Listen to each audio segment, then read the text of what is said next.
My name is John Agasild. I'm a stand-up comedian living in Glasgow in Scotland. But I haven't always lived here. I was born and raised in Aberdeen in the northeast. I'm working on my next solo stand-up show, and I found myself writing and talking a lot about both of these cities. So I wanted to interview some other comedians about their hometowns, find out what they're like, why they left, why they stayed, and what home means to them. This is the Welcome Home podcast.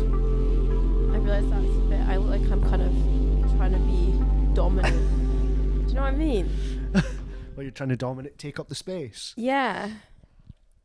Legs open. Are I you? think I'll just go like this. Are you trying to take up the space? Yeah. I don't think you are. Yeah, thanks. It's a nice couch, isn't it? We've got it in 2020. It's iconic collab. You'd never guess where these two. You'd never put these two people in the same room. DFS and FC UK. Maybe not FC UK, just French.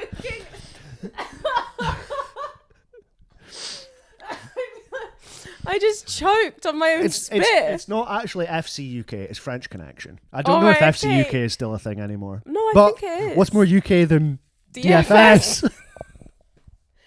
I can't believe that. I actually... You better believe it. I just got a couch on Klarna. Okay. £450, 3 payments of 150. I think it's going to put me in my overdraft. Also, 450 quid. What I've realised since it's got delivered is not enough money to pay for a sofa. It's not comfortable because I didn't splash out and then do like £50 a month for 7 years. Right. You thought, let's get this paid off soon, and now it's but what? And how is it though? It's good for one person, me. That's all right. And I can enjoy it, but it's not like, because I've always wanted to have this. You know, I'll just have to come over here. You'll just have to come over here. But you know, I love this vibe, like, you know. But yeah. you know what? You live, you learn. Like, it's created a space in my life. Live, laugh, learn. I think love is... The term love gets thrown around a lot these days. You know what doesn't get thrown around enough? Learning. I'm using the podcast as a writing exercise to help me write my next show, because I want to ask people about their hometowns and places that they've lived to see how it will inspire me in ways I can talk about my hometown and Glasgow, where I live now. So my first question that I ask every guest is, how do you write? I think, I don't know if a lot of people do this, so something will come into my mind and I put it on my iPhone notes. Uh-huh. And then... There's also no right or wrong answer, no matter how... Because the thing is, like, sometimes it's not a spectacular answer. You're like, iPhone notes, laptop, say it, bosh. But so iPhone notes first. Also, I think it is crucial. I don't know who would be watching my podcast and wouldn't be aware of you, but you do comedy songs. Yes, so I do. So you do iPhone notes, and is that like bits and lyrics, or do you come up with them in the same way? Or sometimes with the iPhone notes thing, it's just a concept, and then I work out the details on stage. But with songwriting, in iPhone notes, you're putting, remember the little crown you used to get at Burger King, or something like that. I've had that crown in the past 12 months, so I don't know what you're talking about. It was on a motorway on the way to Latitude Festival with Stuart McPherson, Ollie Noble, and Daniel Petrie. And we put the crowns on. We took some selfies. I'm sure that it's on my Instagram highlights under like cool or something. But yeah, so the concept's there. So that's like a day-to-day thing. That's not like planned. But with the songwriting thing, so it's changed over the years. I used to produce stuff on GarageBand. And I'd make a backing track, sometimes with an idea in mind, sometimes without. And then I would walk whilst listening to it. That's how I came up with Tupperware. I was just like, I've got a song called Tupperware, and at the end... This is like when people say this is how we came up with Dancing Queen. It's had as much of a sort of cultural impact as like the works of ABBA. Documentary. Yeah. So walking. So I would walk, and I remember I produced a track for Tupperware. I didn't know what it was going to be about. Is that like tempo and like energy? Because you're going to be standing, like performing a little bit, that you're like getting physical, and your performances are very physical? Singing a song is physical, so you're like getting in that headspace? It's more just like when I remember when I produced it, I was quite busy. I was balancing comedy and working in a job, so I would try and like put writing into my day in the way that I would be like, okay, multitasking queen. Yeah, I'm at that time in my life. I was a multitasking queen. I feel like each year I become more fried and mentally ill. But honestly, when I was 25 years old, I was a lot more like, I can't explain it. I was a lot more like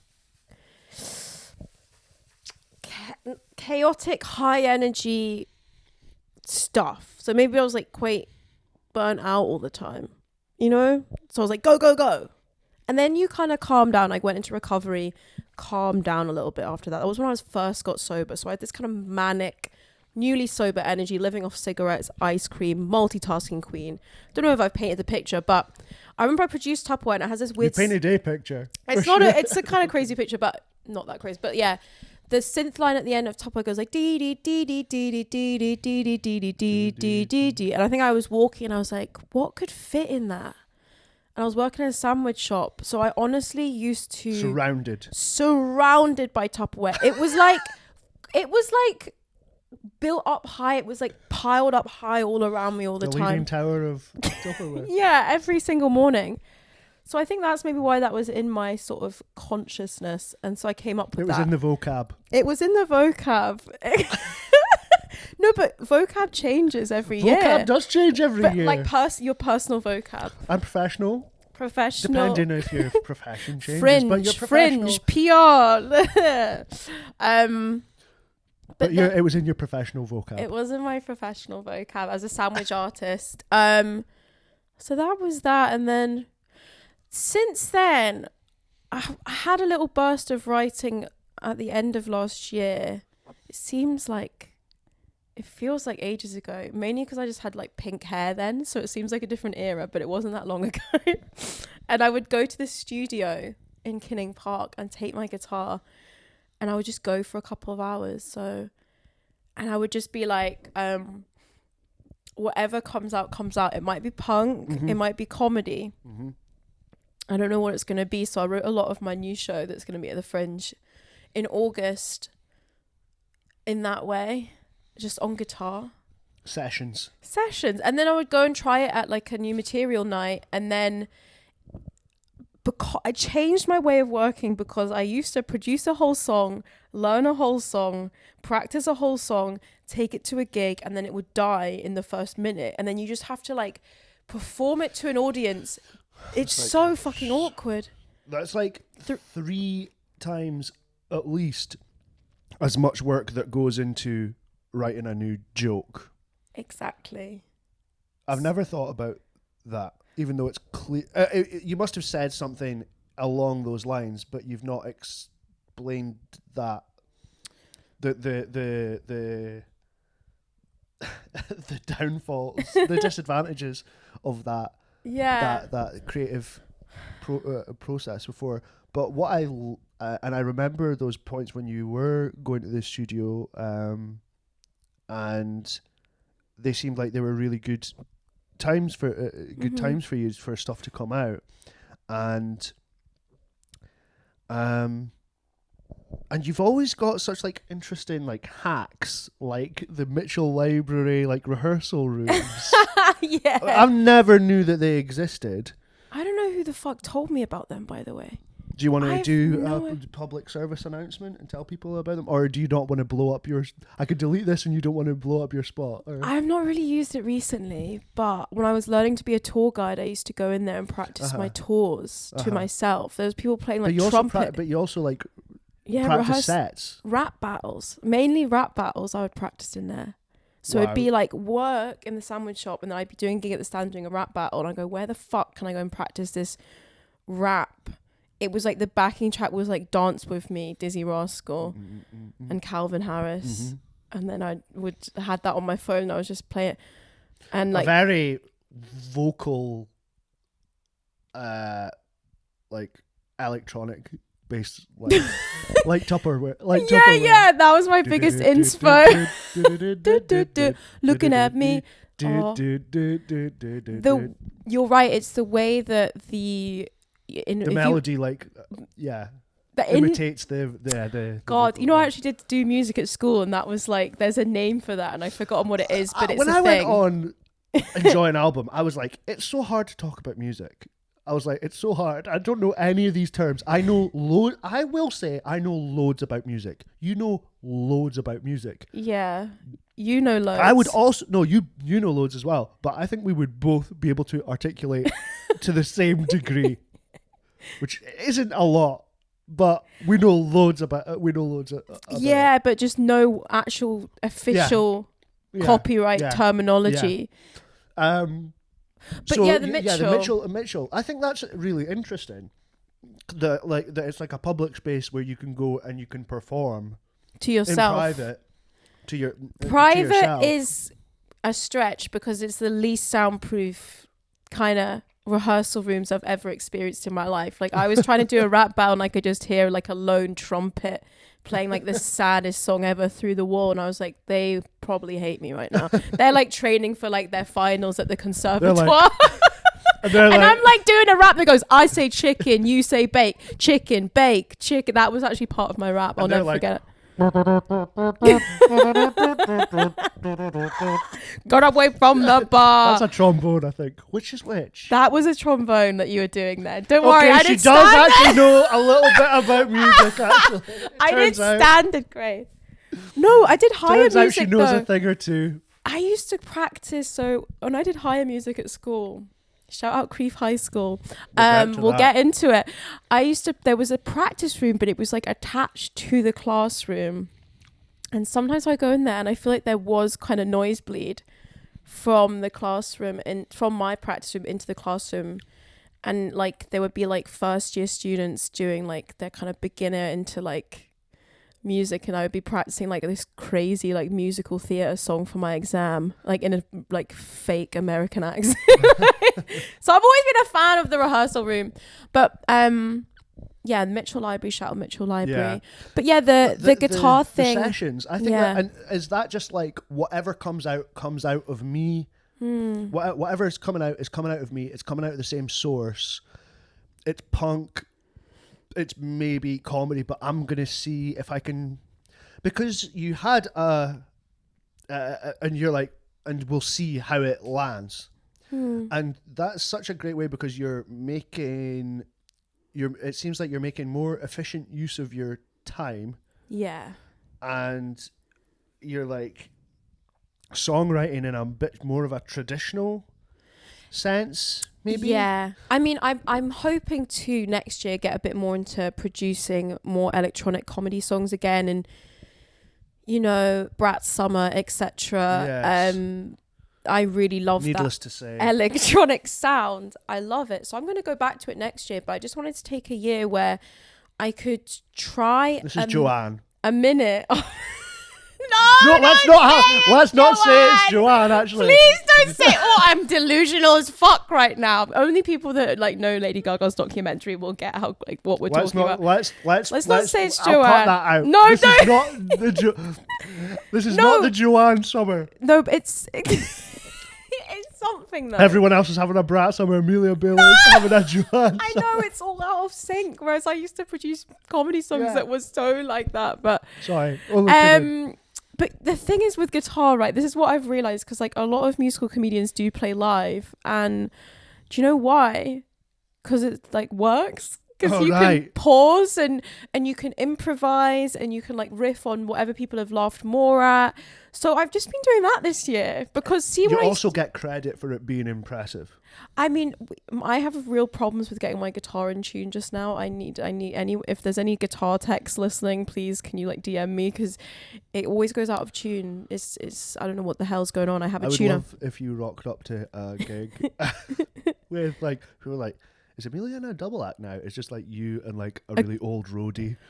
I've thought about it. You say that as a joke, but I've literally old dude, like long hair, like I need Iron that. Maiden or like Grateful Dead t-shirt. That would be funny. If I could get someone that was a roadie but also funny, to be in a double act with me, I would scrap going back to electronic music for one more year.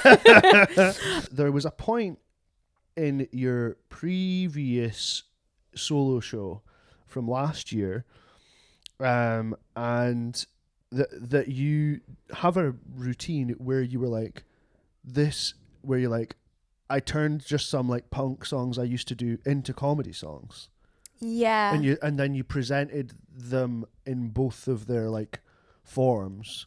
Yeah. And it was like you trying to take yourself really seriously as like a punk, and then you're like, oh no, do you know what? It was to do with pop. It was actually to do with doing a pop project called Gym Crush, and you directed that show. Yeah, but I have done material recently that's that actually the other version of that, which is like doing songs from my punk band and now doing them on stage and being like, by the way, I thought this wasn't a comedy song. And then there's a song called Come, which I posted a clip of, and then someone commented on like TikTok being like, what the fuck is this? And I thought, I'm gonna give up comedy and music forever.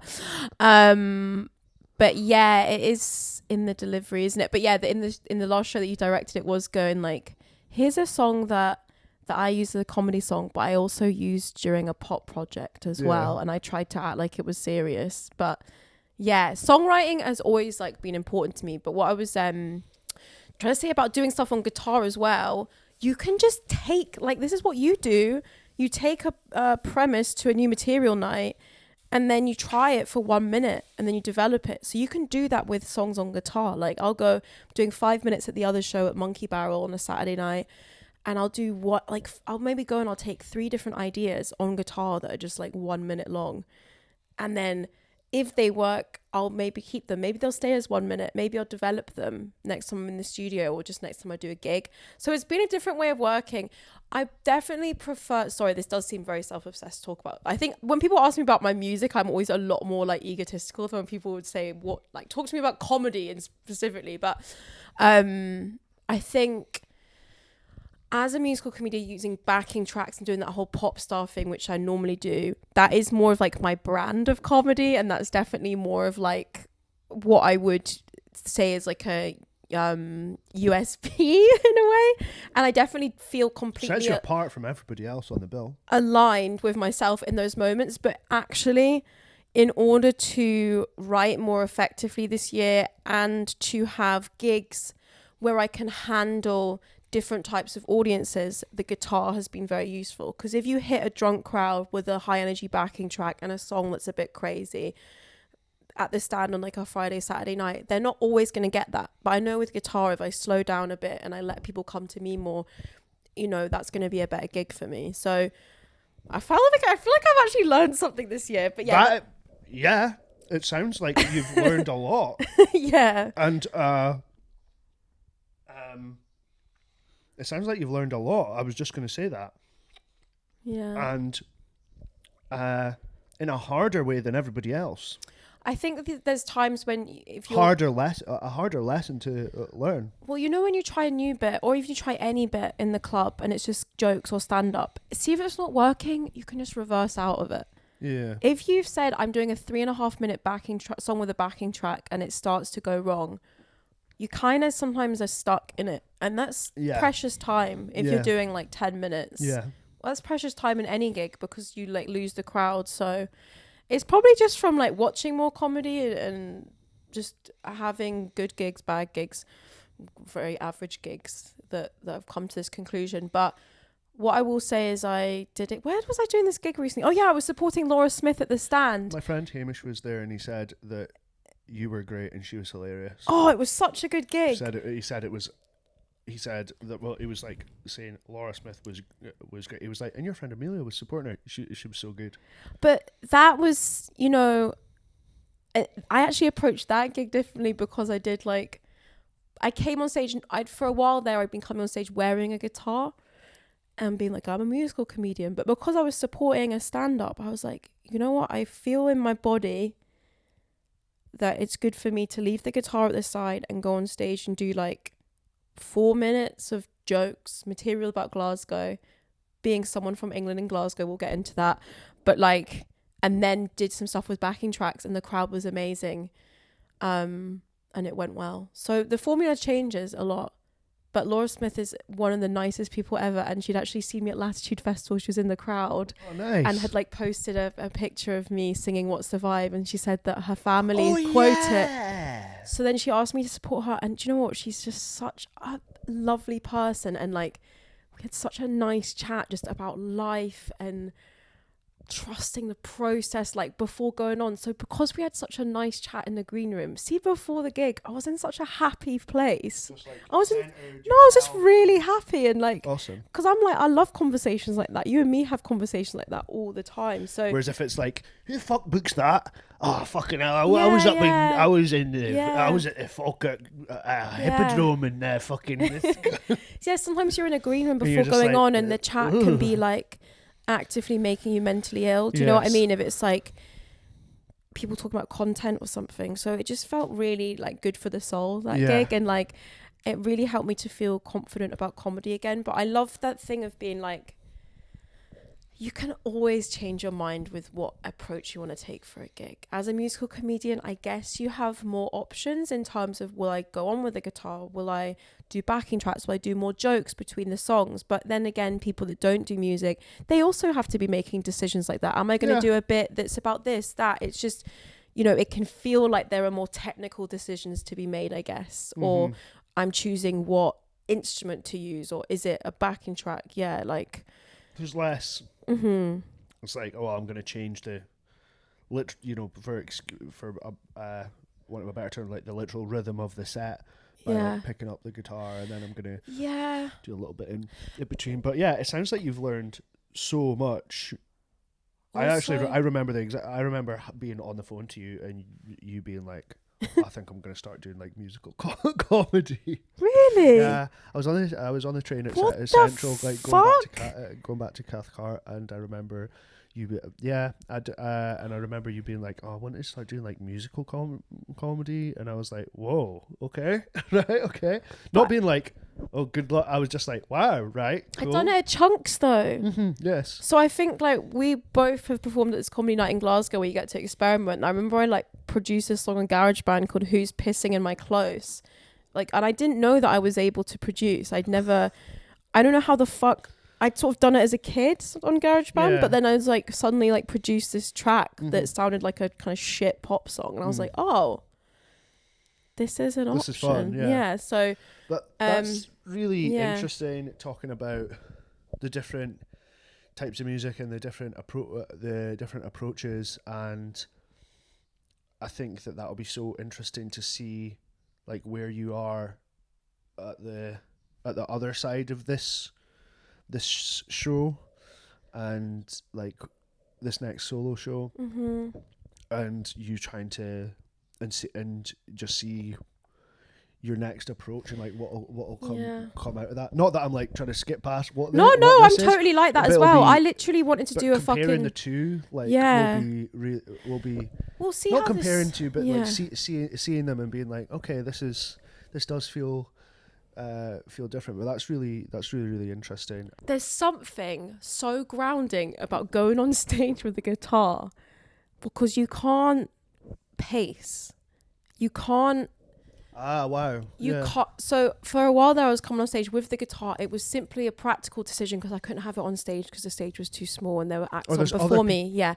So obviously doing the support slot, I could have it on the stage and it was all right. But generally, I have to carry it on if I want to use it at any point in my set. But what it taught me is that it's okay to like slow down. It's okay to stand still, because I couldn't be walking around with this guitar on me. So it's actually been quite good for learning how to be slightly more grounded and like. Never thought I would get that just from carrying a guitar, but yeah, I definitely, That's so cool. I want to do more electronic stuff in the future though, just because it's fun. Like, you know, it's like I love pop music. Yeah. Like, yeah. That's fun. But yeah, sorry, I totally interrupted you there. Okay. You were talking about the show last year and the show next year. No, it's all right. So, where were you born?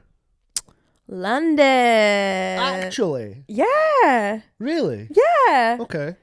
London Bridge wanna go down like London. The boy with the trombone's back. Oh snap! When I come to the clubs to beside.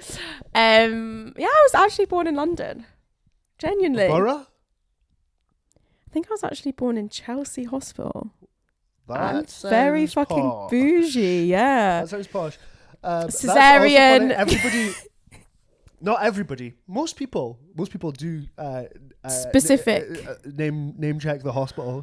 They shout out. Well, I don't know with a specific hospital. name. I could text my mum, but she's on Anyway. a spiritual retreat. I've sound so posh right now, No, and no, I no. actually, do you know what? Like, yeah, I can't really. I'm called Amelia, so So you're born in London. yeah. Okay, so I mean, I know where Wimbledon is like the first stop for me. It seems like, but how did you get from London to Wimbledon? God, I don't actually know. I was definitely remember as a kid we lived in, I want to say Ladbroke Grove. But I was a baby then, so I don't remember. My memory, you know, when you look at a picture and you think, oh, is that a memory? Then you realize it was just a photograph that you're looking at. Like I have this, Wow. there's a picture of me in like these Lion King leggings inside a cardboard box as a young like child. And I was like, I think I remember my dad putting me in that cardboard box as a joke. And then like whipping me with tea towels and stuff, you know, we used to have a laugh, but then I'm like, is that just a photo? But yeah, Ladbroke Grove, I don't know why we ended up in Wimbledon. And then But do you remember much of London? No. yeah, I do. Okay. Yeah. It's weird because it is quite like dotted around in a way, but Of course, because you're family from there. yeah, so of course. like, I just didn't know if they were from there and you were born in Wimbledon or not. so my dad's parents are from New Zealand and they moved to London. They're both actors. They moved to London and became, I don't know if they knew each other before. I think they might have. And so my dad's parents are Kiwi. Mm-hmm. And so my dad grew up in London, but he's kind of, his parents are from New Zealand. Uh-huh. And then, so when I was a kid, do you know what was fucking like, I actually like loved. Could you, sorry to, go on. Yeah. Well, basically all my family lived near each other. Like, That is nice, isn't how it? fucking, because I don't really, for a while that wasn't really the case for me, but I'm like, we would go and see my granny, they got divorced. Mm-hmm. My grandpa lived around the corner with his new wife, but we all used to just hang out, you know, like it was, Especially in London. it It was, seems crazy that everybody could live close together in London. but it was quite, like Wimbledon's quite suburban, Right, really, okay. you know, but yeah, it's sort of like, yeah, it was like, I don't take that for granted. I would hang out with my auntie and she would take me swimming and stuff. And, you know, it was very like, it was really cute. It was just, I honestly, I'm so grateful for that. And weirdly, like recently, I've been spending a lot more time down south, like gigging and stuff. So I've really like reconnected with a lot of my family. That was something that we put in the end of my last show that you directed. So yeah, and then my parents got divorced. My dad moved to a place called Hemel Hempstead. Now that was like, for me as a 9-year-old going into my sort of early teenage years, was like, still like, was like heaven, because I then had like siblings, like stepsisters, and then a half sister, and then we would go to this, because there was more of us, we used to do fun shit. Yeah. We'd go to this place called Leisure World, shout out, Okay. and it would have like aqua splash, the What is swimming it? pool. Swimming pool, gym. No, wait for it. You're gonna. This is crazy. This is fucking crazy. Swimming pool, ice rink. Uh-huh. Mm-hmm. Wow. Mm-hmm. Swimming pool, ice rink, big Tesco, Okay. McDonald's, Right, okay. pretty sure bowling. But yeah, we were big fans of the swimming pool and the ice rink. Wow. But that was like fun. Do you know what I mean? Because I just had because I never had like fucking siblings before. Yeah. And so then now, and like my stepmom would have like the good cereal. Do you know what I mean? Okay. Like she would have Nesquik.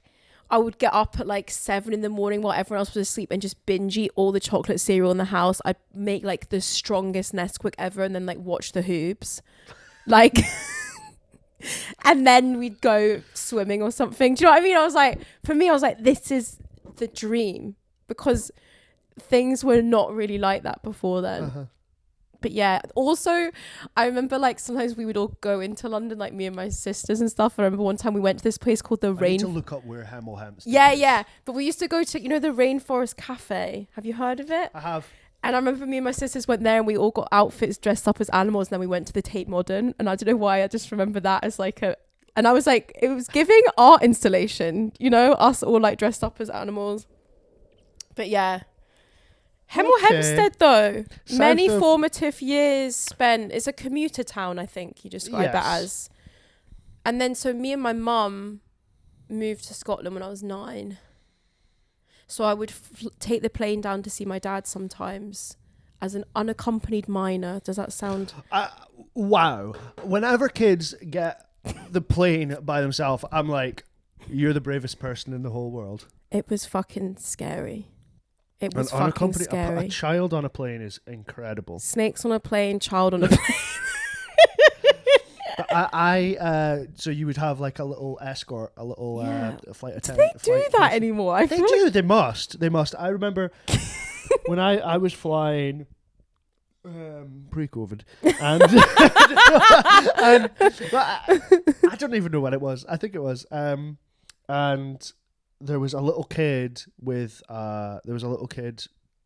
who was being accompanied by like a member of the airline staff. I remember somebody in the queue was being like rude to the woman who was working for the airline, and I'm like, she's trying to look after a kid, and you're being like rude to her on top of that. Like, you're being such... It was like some gammon guy that was like, getting his tray and stuff like that, and I'm like, you're being such a cunt to this woman who's like got a tough job, getting treated from shit like by people like you, but also trying to look after a kid. Like, a kid's their responsibility. Paid more? Like, what the fuck? I mean, maybe it's just I don't know, it's like a sort of rarer shift. I bet you it happens more than we think. It felt weird though. Maybe it's more taboo to do now. Do you think? Yeah, I think people are so judgy now on the internet. So I think they would be like, "Oh, you're fucking sending your child alone on the plane, or you piece of shit," Whereas back then, everything was chill. But it's also like, well, how do your child's alone in the airport? It's fine. But what would you do on the? So you would fly between Hemel Hempstead and fly from London to London Luton was Luton, of course. I think. But yeah, London Luton, shout out to Scotland. Yeah. Every few weeks. But wow. In hindsight, kind of gutted, that my mum was like, yeah, we're just going to fucking move to Scotland, because she had some health problems. So my mum is from here, so she wanted to come back to live near her family. So we moved up here. She'd been in like London most of her life. You're half Scottish, half English. Yeah, well, I'm actually like... I think that's something. Is that an exclusive? Is that an exclusive? I'm half Scottish, like maybe... I don't know. Is your mum Scottish? Yeah, but then I'm like... Your dad's English? But then he's New Zealand. He's Kiwi. Like the birds and the bees he's Kiwi though, if you think about it. His parents are from New Zealand. But was he born in England? Yeah, but I would always say, is it about where you're born? I don't know. His parents are like completely New Zealand vibes. Like, their whole energy is like, do you want to eat some fucking beetroot? Like, I believe that's... There's just a very, it's not the same as growing up. He's English, but his parents are... He's English. His parents are Kiwi. Yeah, he's definitely grown up in a home. You're half Scottish, half English. God, yeah, maybe I am. You are. And I feel like that's an exclusive. Yeah, I have lived here for a long time. That's more exclusive than finding out Chris Weir is Scottish. But I sort of identify as English. I know that.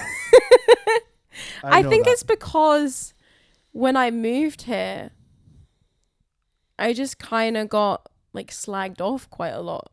Mm-hmm. Do you know what's really funny though? I was reading like my teenage diaries the other day, and I found like a teenage diary that was like, yesterday was fun, went to Dundee. But also found a bit where I talk about fellow comedian Pete Carson. And I say, no way. And I say, because we used to hang out, we were like weirdos at high school together. We both liked CSS. He wore pink Converse to school. I can see that. Yeah. So I've written in my diary, oh my God, me and Pete Carson both were at a party. Shout out Pete Carson. Shout out Pete Carson. Sang the lyrics to song 2 by Blur together at a party, At a like party? steaming. So we must have just been like together like this, just going, I got my head checked by a jumbo jet. Wow. And I remember that was like really special to me because I've just felt like a fucking weirdo the whole time. But yeah. And that was in your diary. Yeah. So sometimes I think because when I moved to Scotland, everyone's just saying, you're English, you're English, you're English, you're English, you're English, you're English, you're English, you're fucking English, you're English. I think I kind of go, yeah. But then I definitely, well, yeah. I think I did have like a Scottish accent. But then when I started performing, because I think it can be weird when people have like an accent that's not super distinctive on stage, you instantly go into performing, and I just spoke dead English when I started doing comedy. Can we just slow it down for a second? And what's Wimbledon like? It's like quite bougie, I would say. Yeah. It's nice. I mean, I don't know how much longer I can not say the word tennis, but... Oh, yeah. Do you know what? It's so weird that didn't come to my mind. Like, oh, yeah, Wimbledon seems like the poshest possible, like, because it's where the tennis is. Yeah. Would it be like cream. every year you'd be like, fucking hell, it's the tennis, like the Fringe or something, or do you remember that? To write your show for Wimbledon tennis. No, but like, as a local, you'd be like, fucking hell, they're well, I guess I left there when firing in the street. Come watch me do play a match. Please. No, I think I left there Free so tennis young. in 5 minutes. Free mixed doubles in 5 minutes. No, stop it. I feel like I have PTSD from firing. Sorry, go on. I think I don't really remember the tennis, How bad is that? And that's from someone who I lived in remember Wimbledon. going for a burger with my dad at a place I called thought you were like, Tootsie's. I remember going for a burger with Tim Henman. But the tennis itself, I don't remember much of. He got a bacon cheese. Said Tim. I feel like I used to just, I remember like food places in Wimbledon more clearly than anything else. Okay, you went for a burger with your dad where? A place called Tootsie's. Tootsie's? Have you heard of Tootsie's? Never. Must be an independent. Well, I think I had somebody else talk about Tootsie's, but in like a different country, like America. And like, I remember we used to get like the burger and it would have the cheese like melted on top of the patty. And then you'd get like free Fox's Glacier mints at the end of the meal. No chain is planning that. What? The mint? Because, no, that's an independent restaurant. We can Google it later. I also remember a pizza place. Wait for the name. I love it so much. It kind of sums up my 20s. Uh-huh. Pizza Euphoria.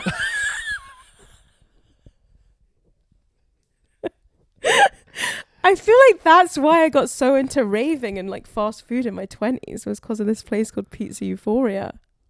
What was the compilation? Deeper Euphoria. Yeah. My favourite compilation is called Deeper Euphoria. No, is it not a series? Yeah.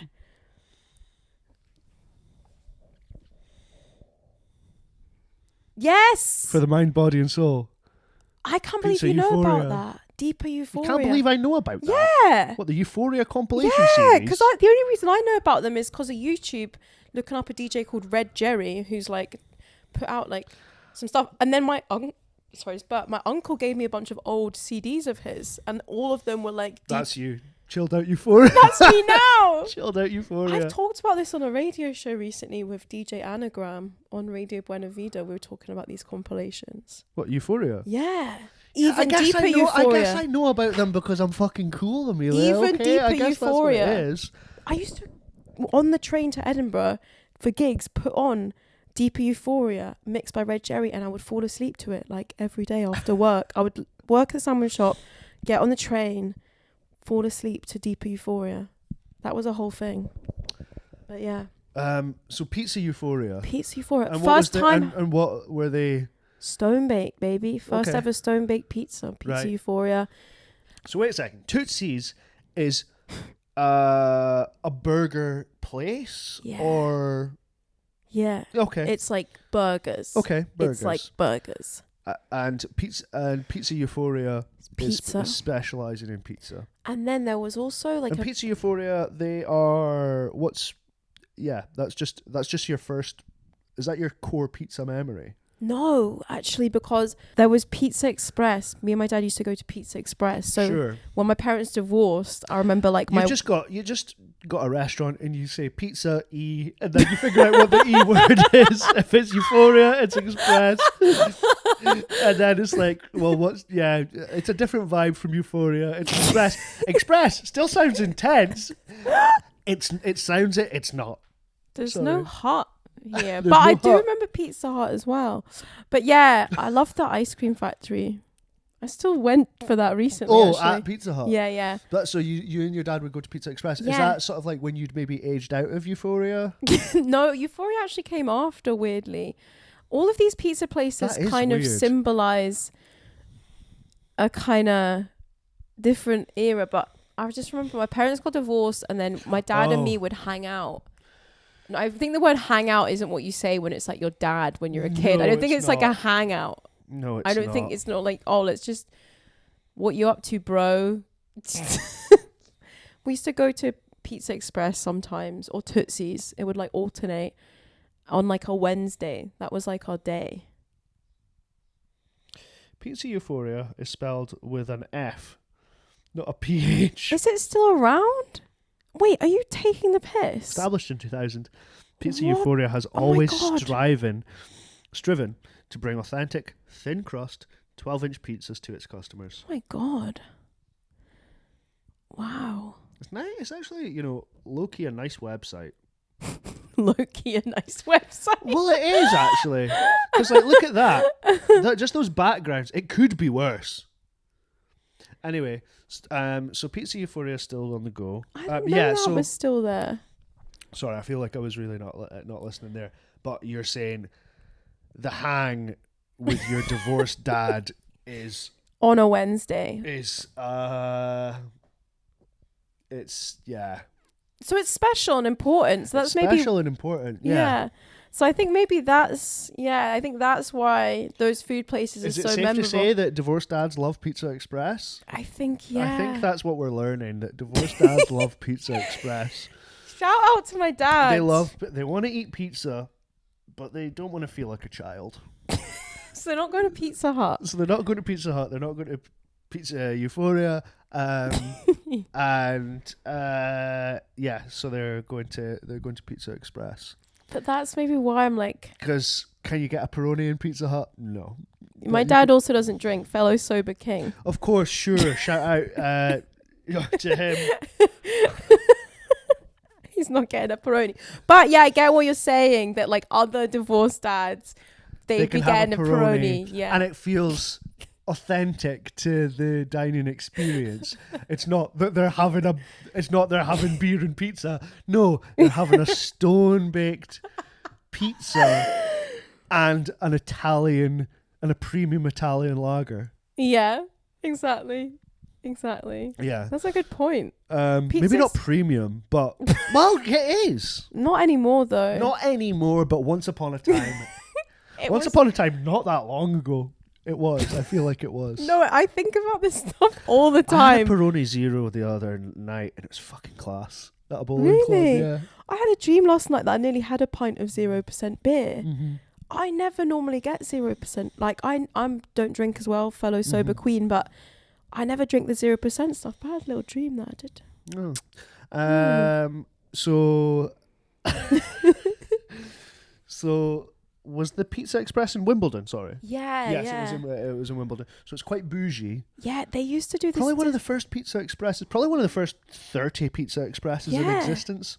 I'd maybe even say probably one of the first 20. Would you maybe Wow. comfortably say? Yeah. I'd put that £5 bet on that. You know how they used to change the decor up like every like once in a while? This was like No. the OG decor. No, because I wasn't. Your first Pizza Express and my first Pizza Express were at such different ages. How old were you? I would have been 18, Yeah. 19. Well, how old were you? Probably 9 years old. Yeah, see what I mean? That's London. That's England. That's the south of England. Your privilege is showing, to say the least. They used to do. Imagine a world where a 9-year-old you is telling a 19-year-old me about Pizza Express. Be like, have you not been to Pizza Express? And they used to do this dessert, a chocolate bomb. They don't do it anymore. Chocolate on the outside, vanilla ice cream on the inside. Mm-hmm. I also remember my dad used to get a cappuccino and he would let me eat the chocolate like froth off the top of it with a spoon. That's very cute and sweet. And I would. That's very. And daddy, I would babe, pour daddy's little girl vibes, isn't it? It is. And then it's I cute. would always give him the last bit of my like glass bottle of Coke. Nice. Cute. To wash down the Peroni. No. No, it's not on the Peroni, sure. but. And then you moved from Wimbledon full time to Crieff, and England. You've got an English accent. Very southern, yeah. Yeah, and then you're talking about people sort of like hearing that and then seeing you in a very specific way. There's no way of you hiding who you are. Yeah, and because I don't think that even though I think that you have like neuroses about that, I don't think there's any way of you hiding who you are. And you are naturally like an expressive person that you're like. Yeah, you're gonna be in the conversation. You're gonna like get stuck in the conversation, and you're gonna just speak freely and passionately with your voice. But I think because at high school I was just like picked on, and it wasn't necessarily, actually like looking back, it probably wasn't that bad. But I'm quite a sensitive person. I think that's really, really stuck with me. Like thinking I'm an inherently bad person, for like being who I am. And I think that's really stuck with me. I think that's something that maybe in 5 years' time I truly won't give a fuck. But I mean, kids are brutal, and Scottish kids are very brutal. but maybe for being English, but also just for being like a bit weird, Yeah, I think like but like that's okay. Like being picked on for being English. Bullying is not okay. I am both bullying is not okay. Picking on someone because they're English is fine. Like I am I think that both of those things are okay and can exist in the same space. Yeah. But you're my closest English friend. I'm like if I think of people of like English people, and then I'm like, oh yeah, Amelia. But I also don't see you exclusively as English. That's nice of you, though. I don't see you exclusively as English. I see you as Amelia first. That's really nice. But I want Thank to you. I want to come back onto that. And that is tough. That also you being like. But I'm saying that after saying like, oh, I went to fucking Pizza Express age 9. So I'm not saying this in like a victimy way, but what I am saying is like, maybe that's why I sometimes feel self-conscious, basically. I mean, I don't really think that. I don't really know what to say about that. I think you going to Pizza Express age 9 and just being, and you going to Pizza Express age 9 and England colonising the entire world and Scotland's place within the UK are very, very different things. And I don't think people were bullying you because you went to Pizza Express age 9. They're bullying you because of England and Englishness. My God, I wish I could have known and this.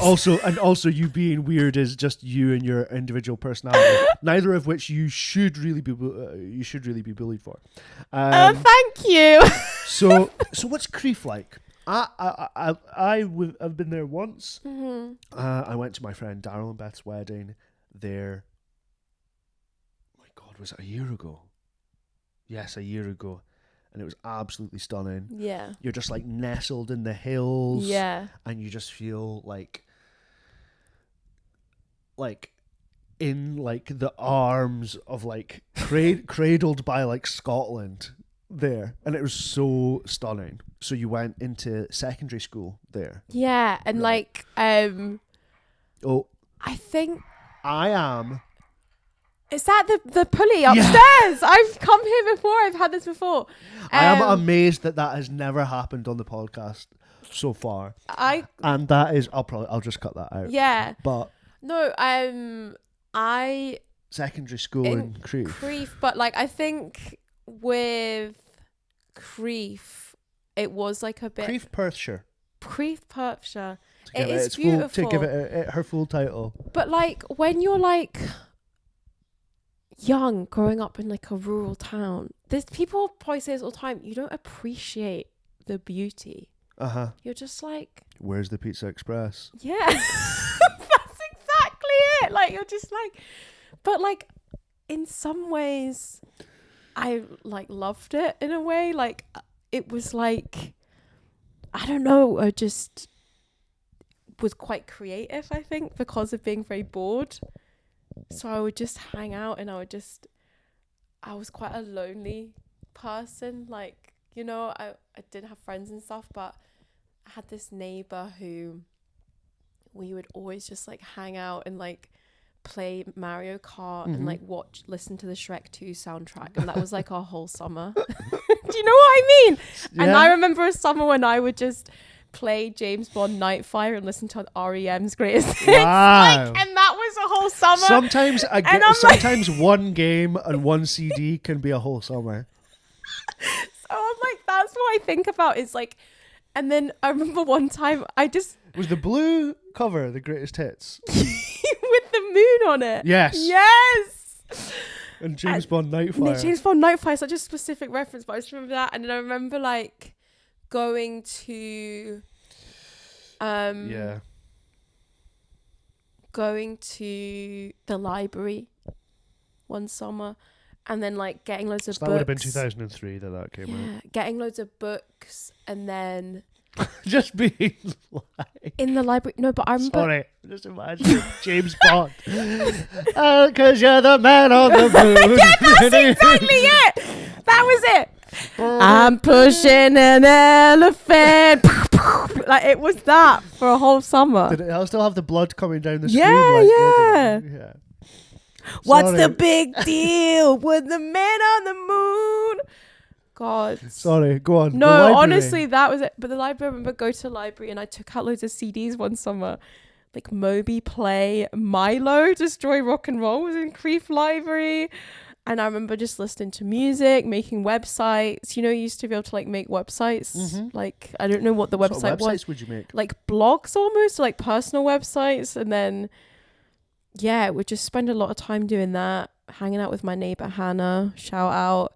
We would make videos. We would make videos on her camera and edit them on Windows Movie Maker. Amazing. We would play The Sims. So that was like my life up to then drinking and stuff. That came after that. So then it was from that to like flash forward taking ketamine in the local park using my Costa card to like crush it up. We can read it back. But we can dial it back we can dial it back a little bit. And then going into high school and people being like, just say nay. So that was like, you make it like friends and just having a sort of like, inside time because there's no like close city centre to go to, but then or anything. But really. Then me and my mum, and she had this boyfriend. Or would you go to Perth? That's right, baby. Me and my mum and her boyfriend, who was like 10 years younger than her, and from Aberdeen. Slay. From actually Broughty Ferry. That's not Aberdeen. No, but he lived in Aberdeen. That's it. From Broughty Ferry, lived in Aberdeen. He was just like 10 years younger than her. Shagging a MILF in Perth. Made in the Royal Navy. That's exactly the vibe. Born in Broughty Ferry, living in Aberdeen, shagging a MILF in Perth. No, that's killed me. That has fucking killed me. I really hope my mum doesn't listen to this. He was cooler, man. He showed me the Ministry of Sound compilations and stuff. Wow, okay, so that guy really unlocked And something. then we would play Wii Sports whilst listening to the Ministry of Sound compilations. That took up a whole summer. Stop listening to REM and playing James Bond up there. Come down and listen to the Ministry of Sound and play the Wii. But we would go into Perth. I used to hang out with them. I feel like they would just like get a fucking life, Amelia. All right. Get a life. And like big Tesco would be an activity. You would have had like your first jobs in Crieff. Yeah. The coffee shop restaurant. Can you believe that that's What what does it that was mean? called? I don't.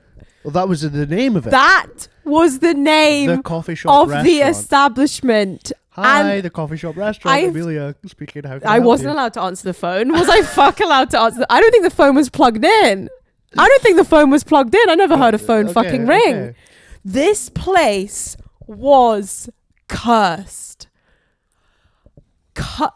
And everybody The coffee says shop restaurant. That's almost as mind blowing as DFS FCK.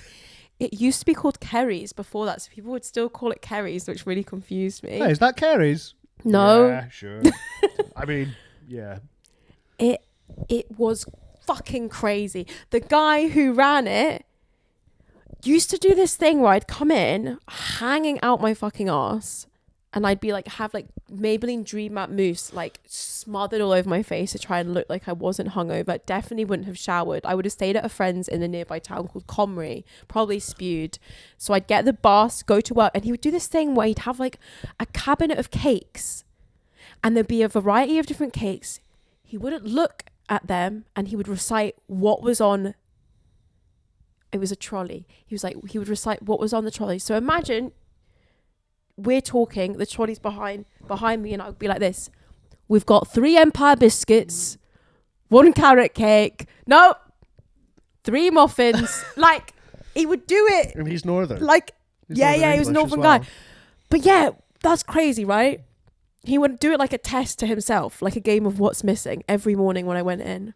We did cappuccinos. We would sell cappuccinos that were from a packet. Instant cappuccino. And we'd use a frother. You like coffee from a sachet, Yeah, but imagine you're paying but, like but 3 quid. but not in a coffee shop.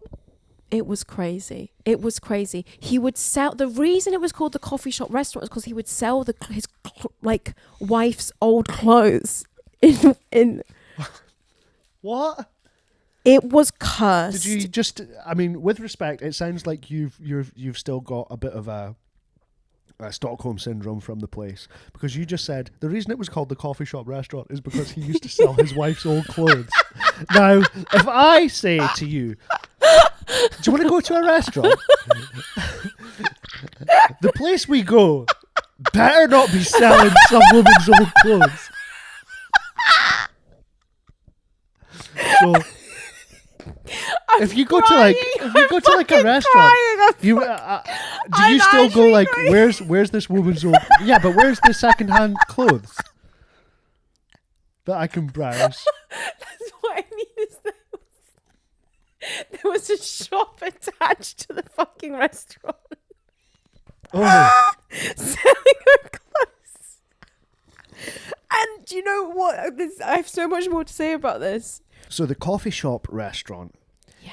It's I'm still not getting restaurant vibes. So it did like fish teas and stuff, Okay. but it also did like coffee and cake. There was a dumb Fish waiter. tea. Okay, yeah, but Not, you know what I mean? Not me, hungover. yeah, Like a dumb waiter still very 70s, isn't it? still is not hitting, if I can say so. I wasn't saying I've that got to say, justify why that was a restaurant, by the way. I was Oh. just saying that was something I remember. you're being like, and these added up could make a restaurant, because fish tea that's cafe. Yeah. You're right. You're a connoisseur of dining, Yeah. high and low Yeah. culture, and high Love and low high and low high and low culture. high and low cuisine. The Fish tea is not a restaurant.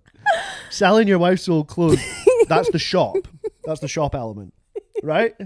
I'm so glad that I talked to you about this, because I'm always trying to break this down with people and they don't And react there's not like enough you. time. There's But not a you- podcast to unpack. What do they all? How do they react? They're just like, oh. Best of all, he never even fired me or told me that the place was closing. My friend Sophie, who used to work there, came up to me and I just got some granola bar on the muffler. she said, "Have you heard about Kerry's?" Again, still calling it by its old name. Have you heard about Kerry's? You're like, yeah, it's shut. Move on. No. Like, no. No, I didn't know they were shut. She was like, "They've left. Grief. They've left. They've left. The door is closed. They've gone." I was like, wait, he's not. My boss never told me that it was closing. He never said goodbye. Like, I never said goodbye, Tony. He didn't say thanks, Amelia. I'm not taking the piss. It just closed. So obviously there's something's happened there. Uh-huh. And don't even ask me if I got holiday pay. But I'm saying in that conversation, it was like, have you heard about Carrie's? You're like, Carrie's is closed. It's the coffee shop restaurant. Yes. Have you heard about the coffee shop restaurant? What about the coffee shop restaurant? They're closed. They've left Grief. What? Apparently he said, "This is not the last that Creef will see of us," and then left.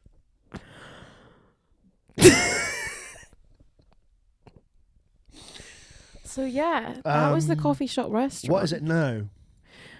It's actually really You have fancy now. Whenever you go to back home, to a hometown, and you see vacant places or places that used to be something else, you're just like, that was that, that was that, that was that, that was that. Like, I feel like it's like, you've got your childhood, right? And then after that, you are not accepting of new shops until they are out of business. Yeah. Do you know what I mean? So it's like... Because like, I have not accepted that Blockbuster is now Ladbrokes. That must have been done I will so many only times. accept when it was a Ladbrokes when it's something else. You know what I mean? Yeah. That Blockbuster to Ladbrokes fucking timeline must be so common. Yeah. It's sad. It is sad. Deeply sad for me. But so what is the coffee shop restaurant now? So it's very fancy. I think it's called the Loft. I think me and my Whoa! Which is also the name of a nightclub in Perth, which I will get to. Okay, I was saying the Loft is giving like Hollyoaks nightclub. Like that's a club and a soap. But it's also a club in Perth. You coming to the Loft? Yeah. You know what I mean? Yeah, like, yeah. But it's a Did you hear the Loft went on fire? Yes. Yeah. So I used to go out in Perth quite a lot when I lived in Creef, because I had friends from youth theatre who told me about going out on like nights out. So I'd say that I was going to cinema with them or like staying over, but I would literally be out clubbing, and I loved it. I fucking loved it. And then I would go to like the Ice Factory, which is like this old nightclub in Perth that like reopened when I was like 18. And then we'd also go to Dundee. Like that was a big night out. So always obsessed with clubbing. But yeah, Dundee was like cool for me.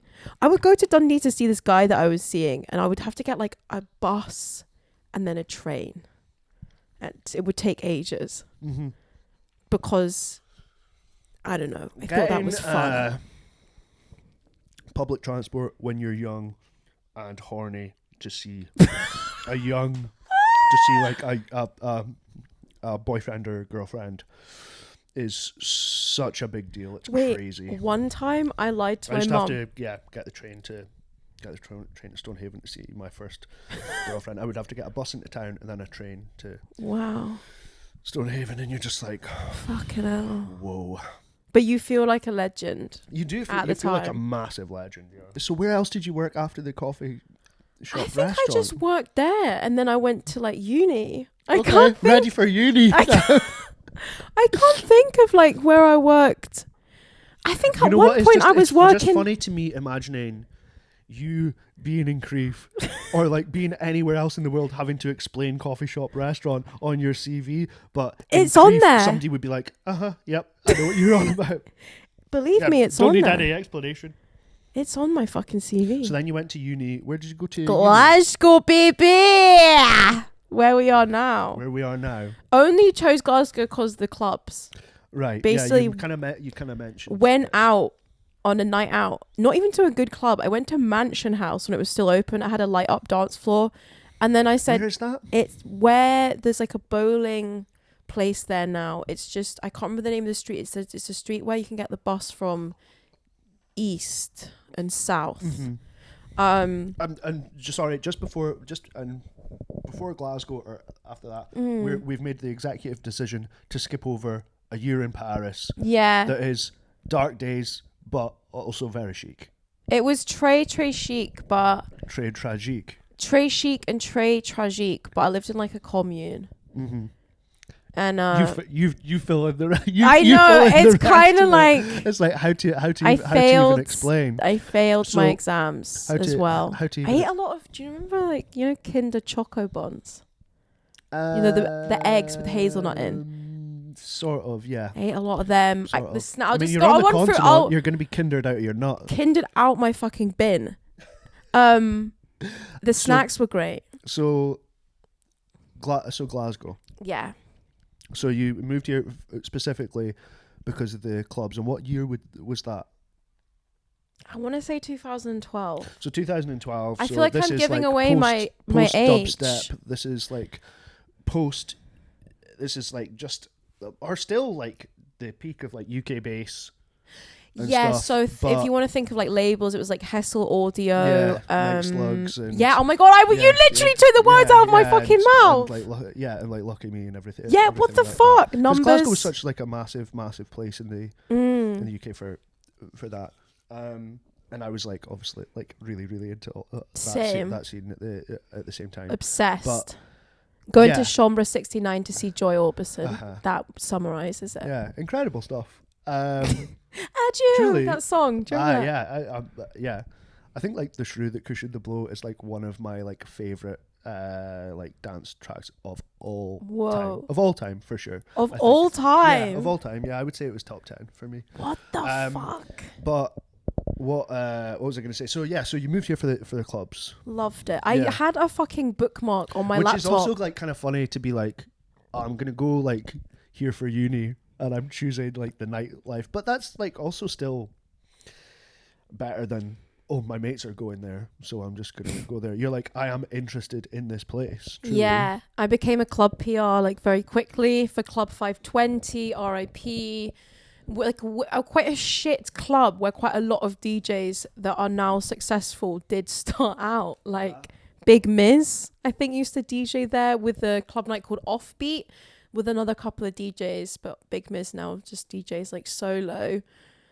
I'm pretty sure Denise Salter used to DJ there as well under a different name. Right. So yeah, I PR'd there and then I PR'd for Buff Club, but it was during the decline of electro. So like Buff Club was a big electro place. There was a club night called Killer Kitsch, and then I PR'd for Sub Club. And so that was like my kind of, and then I studied as well and I did that for quite a street few. PR. Yeah, like exit flyering. I've done that, I think, a handful of times because I had quite a dark period of my life towards the end of my uni days. Oh God, when I had 2 jobs, I worked at Top Man and I went and like put up posters for, yeah, like, man, poster run, as they say. Posters for Snafu. I did like the poster run, and and then sometimes would like do flyering at night. And I remember like I've had some terrible jobs, but being so cold and being like it's like half an hour left, 25 minutes left, like so cold. But I only did it like a few times, so I didn't like learn like how to do it properly, how to like wrap up properly, I guess, for it. Yeah. And maybe you'd have like a little drink to like get a little buzz to like, I was probably not. Rubicon carton with the first half of it poured out and a half bottle of vodka poured into it. That was the usual drink. So was your first like impression of Glasgow like nightlife? Instantly being obsessed, and like I made like a bookmark on my computer, like a series of bookmarks called Cool Clubs, and I've still got it for some reason because I made it on my Apple ID, and it's like some of these clubs probably aren't even around anymore, but was out like every single night. I mean, now I'm sober, so part of that was probably addiction, but at the time I loved it. I was obsessed with talking about music. I was obsessed. Yeah. And to me, like, I still go out now and I still enjoy it, but obviously it's changed a lot. Much. Yeah, not as much. Can't do the Yeah. 7 nights a week. Like, because the thing is, like, so your first like impression of Glasgow was people like Clubs. is like people getting on it, and people fucking taking eckies and stuff like that. And yeah. Which is like obviously such like a specific like it's kind of like one of the faces of like the impression of that people have of Glasgow, but it's definitely a specific, because it's like nighttime Glasgow. It's like there's like daytime, or the daytime is like spent in somebody's flat, like doing a YouTube back to back, so right. like playing like trance music, like classics, with someone that you now only meet every 3 months and you still don't know their name. But I think clubs and dance, like serious dance music clubs are like really good spaces, because you actually get like different types of people in them.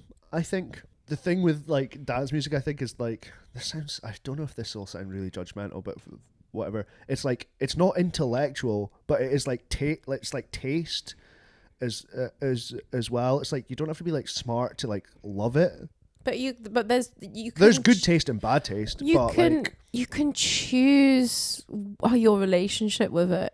You know, you can either just like go to a club and just like soak it all up and just dance and use it for like kind of to lose yourself, or you can get really obsessed with it and read articles about it and go to events. You can pick and choose what you want to do. True.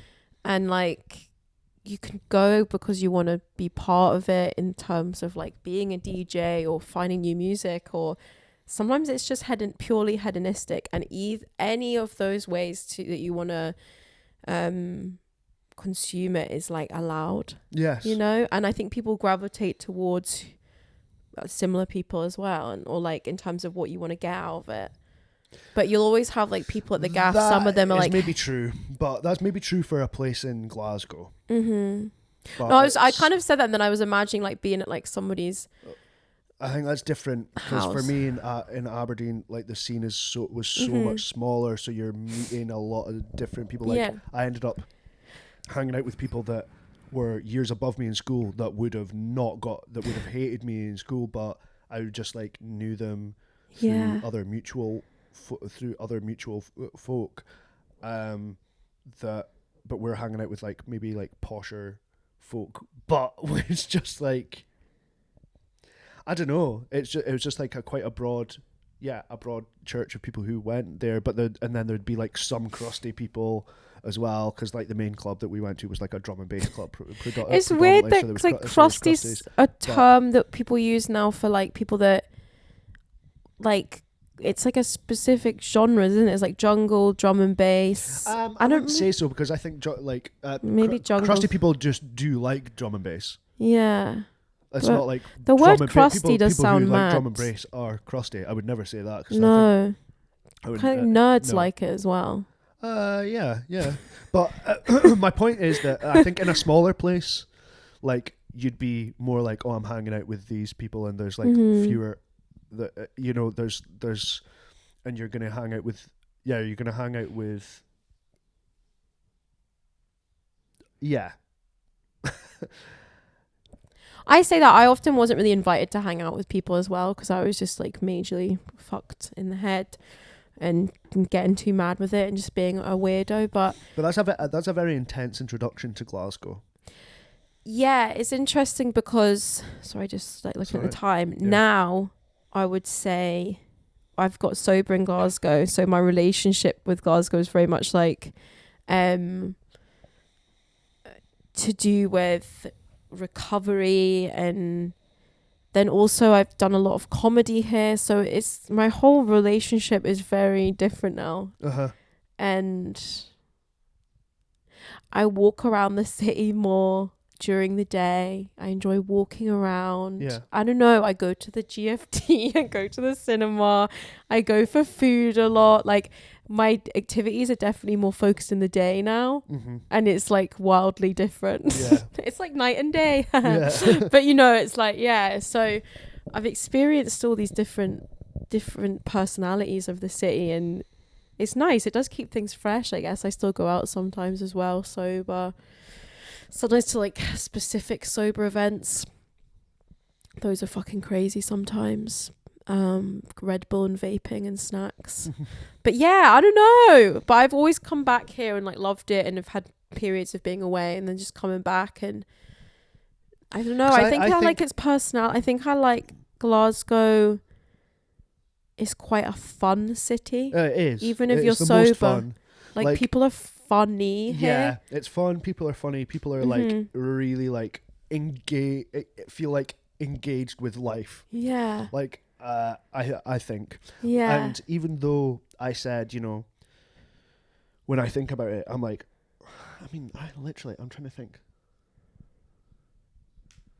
No, I am literally like, yeah, I'm like, my English friend, my closest English friend is you, but I don't consider you English first, because I'm like, you're Amelia, and that's your like your personality, so defining, but obviously your nationality defines you as well to a degree. But I think that you are such a,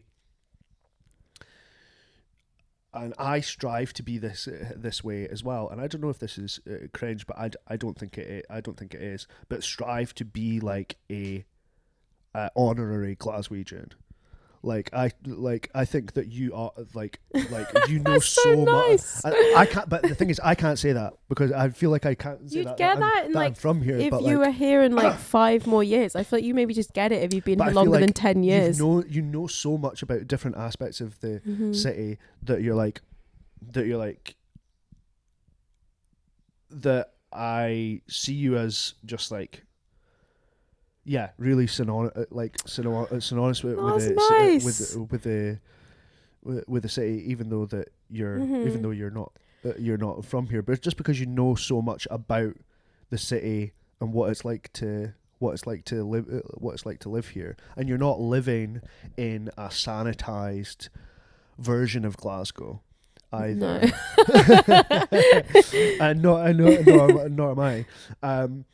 And basically, there's like my very romantic view of it is in the film Marriage Story, like, and what's Adam Driver's character, like they're saying, oh, he's not from New York, but he's more of a New Yorker than most New Yorkers, and I have such like a passion for living in Glasgow. Don't get me wrong. Sometimes I'm also just like, fucking hell, like this place, but yeah, I really strive to engage with the city and feel like I know it. Yeah. And really know it. I'm not like coming here to just have like a few parts of it that I go to and a few spots and like that, let that be it. You know what I mean? Like I want to really know not every single part of it, but do you know what I'm getting at? Like I'm not just coming to like, oh, move to Glasgow and just live in the West End and that's it, and exactly, eat out in the West End and like go to stuff, maybe go to Buchanan Street and that's it.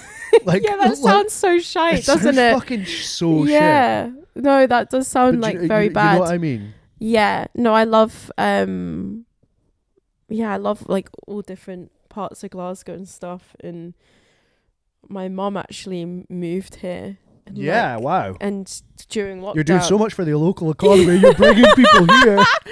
She like lives in the Gorbals now, and you know, I don't know if she'll stay here forever, but that's been really nice. And I think that comes back to you talking about having family next year. Well, that's the thing. Yeah, thanks for reminding me of that, because I was wanting to come back to that. But makes me it makes me a little bit sad that I can't just do that. Yeah. I mean, don't get me wrong, Aberdeen's less than 3 hours away, and it's not that bad. But it's that kind of, it's not like neighbourly. On a day I can go and see my mum and come home and like have dinner and then come back tonight and sleep in my own bed. Yeah.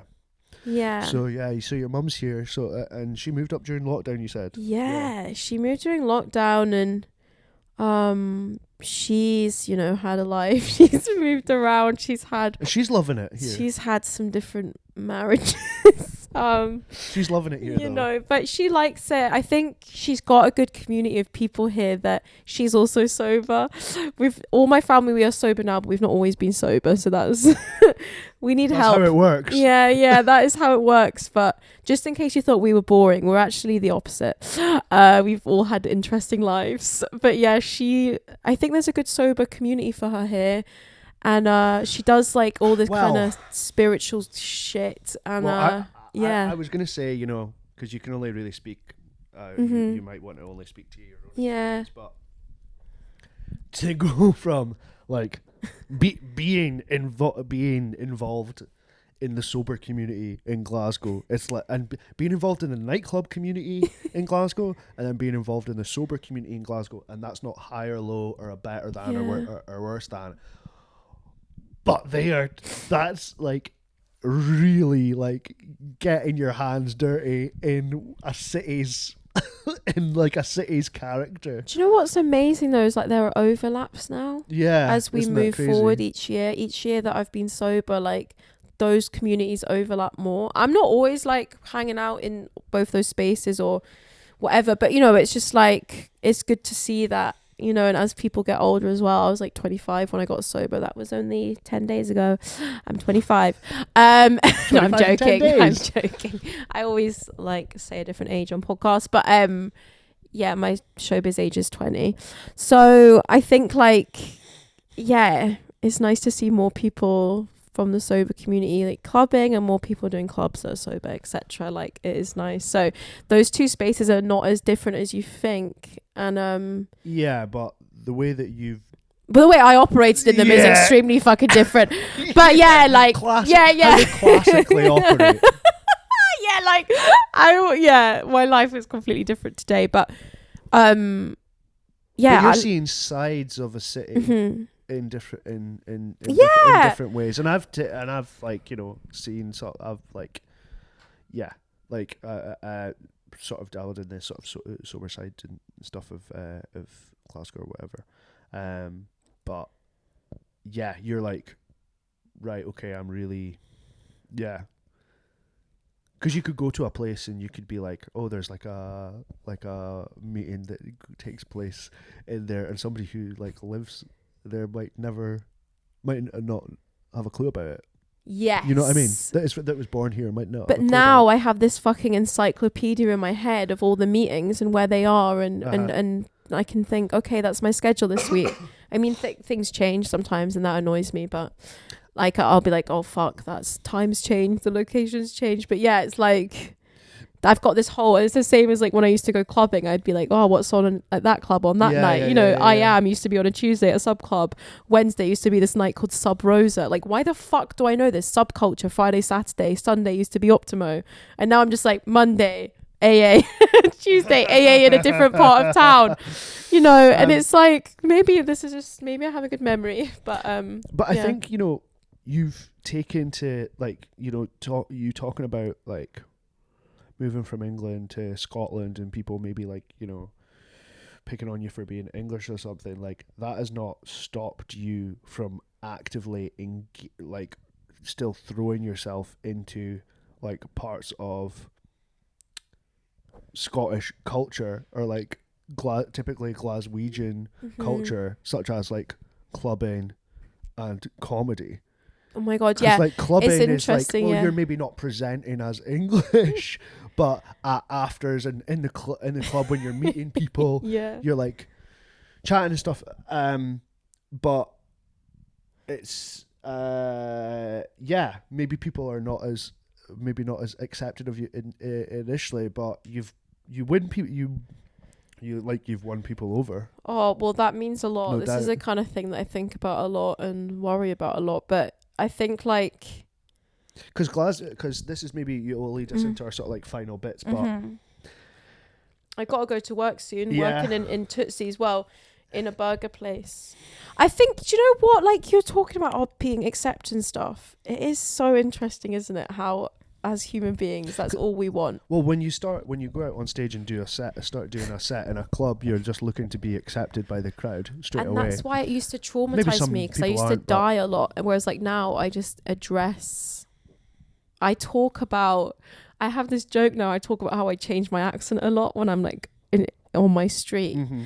And for some reason, like me sharing that information makes the gigs go better, because people think, oh, she's just like insecure and like, you know, and like me saying that helps me with the gig. And I've noticed my gigs going better because of that. But God, you know, I think if you like love and accept yourself, then other people can love and accept you. And obviously I've been sober now. I do comedy and do all this stuff that involves putting yourself out there. I've had highs and lows and everything, but maybe what you're saying about being accepted is more just about self-acceptance. I know that sounds quite wanky, but no. I think eventually, you know what you said about being like, oh, you're not, I don't think of your identity or whatever. I just think you're you. Comedy is really helpful with that. Really, weirdly, because you do have to kind of justify yourself to audiences. But when you've been doing that for so long and you have this fucking art form that you've worked on, it does help with feeling like I'm just me and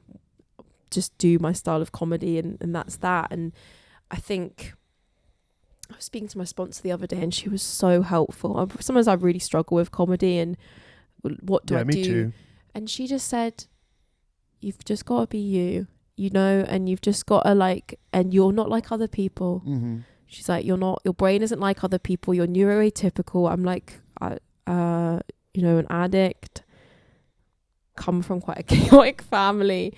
Obviously, I don't go into that on the podcast so much, but you know, it's like addiction in the family and stuff. And then kind of also got like mental health issues I'm trying to be diagnosed with and all these things. And I used to think that was a bad thing. And I used to try and fit in and try and change all those things. But she's like, that's actually your superpower is having these things. Like, so just be you. Uh-huh. And then whatever is meant to happen will happen. And seeing her the other day and just chatting and all that, I just suddenly was like, God, that's really helped me with a bit more self-acceptance, you know? Nice. And just going like with comedy, I'm not going to be like the guy doing observational material about his wife or whatever. Do you know what I mean? That's not. No, that's me. Yeah, that's you. But I think like I don't know if that sounded a bit wanky, but no, I think like that's kind of what I was trying to get at is that if you are trying, and that doesn't necessarily mean like an English girl in like Scottish comedy. That can still be like, for me, like a Scottish guy in Scottish comedy. I can still feel out of place as you feel. And I think that if you do just try and be more yourself, then the world around you will like make that space for you. But I find that very, very, very hard. Oh my God, same though. I find it very hard. But you find I look at other people and I'm like, you've got it so easy. You're just like born like liking yourself or whatever. But that's probably not true. You can't compare your insides with other people's outsides. And also sometimes like you've got to go, you have to have, this is what helps me. I'm like, see if you want what they've got, right? You have to have everything that they have, and you can't have anything that you have. Yeah, exactly. Think about all the like cool things in your life that only you can have because you're you, and all the fun people who you have like conversations with. And it's like, sometimes it's just so easy to get caught up in wanting to be somebody else, and actually like on a good day I'm able to let that go. On a bad day, Jesus, I'm like scrolling Instagram and wanting to cry, but you know, it's but what the thing that we know is that all of these things, although we speak about these lessons as though they are definitive, they are like hot for a second and then we completely forget them the next second. Because the thing about that is that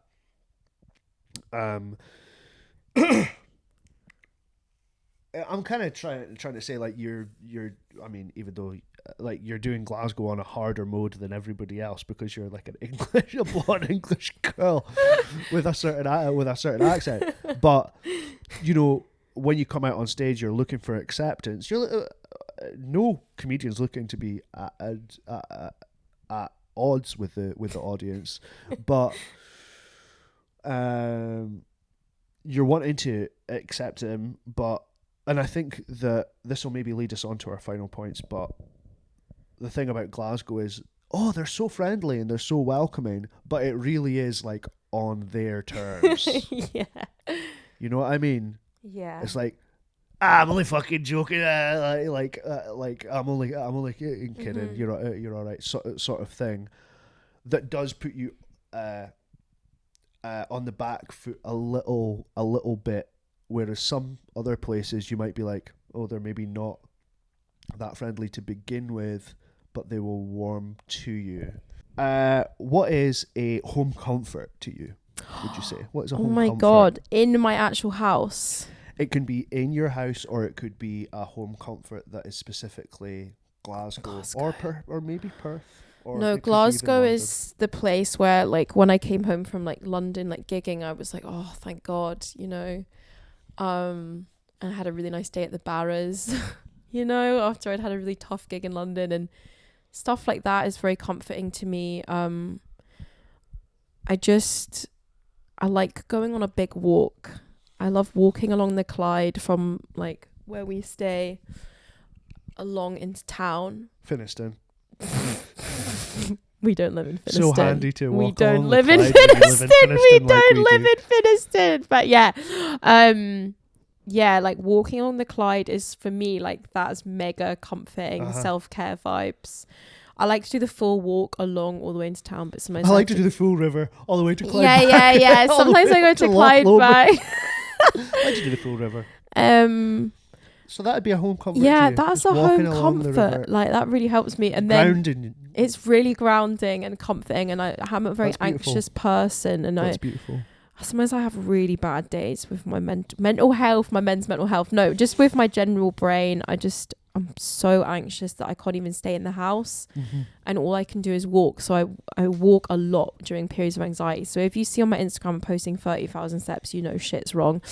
And then also there's a walk from Kelvin. If she's posting 30,000 steps and the WhatsApp profile picture is Joy Division Unknown Pleasure, call her, check in. John has noticed a pattern of behaviour where when I'm having a really bad day, I change my WhatsApp profile pic. You're the only person in the world I know who changes their WhatsApp profile picture on a regular basis. No, and I did text you last week and I said, no profile pic, should I be worried? It's funny because it's fucking true. No, I think it was. I think I'd actually had a bad day the day before and forgotten to change it back. Okay. Oh yeah, and also there's a walk that I used to do in lockdown that's like from Kelvin Bridge all the way up along the Kelvin Walkway and up along Mary Hill Locks, and lovely. Then it's actually finished now, so you can walk all the way through and then down the canal. You can see the flats in Postle, and then you just keep walking down to Cowcaddens. For me, and there's Jack and Ellie's ice cream shop as well, which is like near there. So that's, for me, that walk's really comforting. And also I love University Cafe on Byers Road. Macaroni, cheese and chips. That's a home from home. That for me is like a really comforting place. Me and Stu used to go there a lot. This was before I worked in the burger place. I don't have as much time now to go for allegedly mac and cheese. We used to always go to Uni Cafe and have the most outrageous conversations. We'd always be like, lol, we're in Uni Cafe again talking about rimming on a Tuesday. I think we've both been a bit more like serious this year, you know, but yeah, like working hard and stuff. But yeah, that was a leisurely time. What is a home truth? I would say that Glaswegians are funny.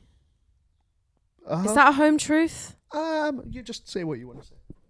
Okay. Also, yeah. What do you mean? What do you mean? You just think Glaswegians? Is are that funny? what home truth is? I think that it's whatever it means to you, but I think a home truth usually can be critical. Oh, okay. It can be critical or it can be. I think that it can be something that people may not know about a place that through your experience you have found to be true. I think so. I think that's almost. Is it too? Like that's too stereotype. obvious. Yeah, that's too obvious. Yeah. I think the other one I was gonna say was that like Glasgow clubs and like the people that go, like the crowds are the best. So I went to see Orbital at the Barrowlands, and fuck me, I went by myself, and it was the best gig ever. Did you see Mel C perform? No, Mel C wasn't with them, but they. Glastonbury? Yeah, I saw that. Yeah, they did that song, but without her, sadly. But Sure. for me, I've been to quite a few gigs at the Barrowlands now, and like, and That's I'm like, the crowds are so into it, and it's at gig time normally as well, so it's like starting at like 8, and everyone knows when the song's getting like cool. And the Barrowlands is a good example because I'm a bit older now and I'm sober, so sometimes a gig like that can be a bit more chill, weirdly, for me than like going to an actual club till 3 in the morning.